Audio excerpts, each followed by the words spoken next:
Microsoft Planner integrates with Outlook, allowing you to stay organized and manage tasks seamlessly between both platforms. Here's how to use Microsoft Planner with Outlook. Sync Planner tasks with Outlook. In Microsoft Planner, go to your plan and select the three dots button at the top right of your plan. Choose Add Plan to Outlook Calendar. This will sync your planner due dates with Outlook's calendar, allowing you to view tasks directly in your calendar.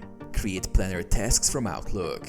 When you receive an email in Outlook that requires follow-up, you can create a task in Planner.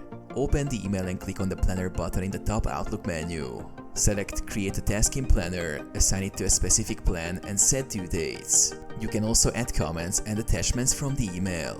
Track tasks and deadlines. You can view and track planner tasks and deadlines directly in your Outlook calendar. If you're using Outlook tasks, tasks from Planner will also appear, giving you a unified view of your to-dos. Receive notifications. Planner tasks and deadlines automatically send email notifications to keep you updated, which you can manage within Outlook.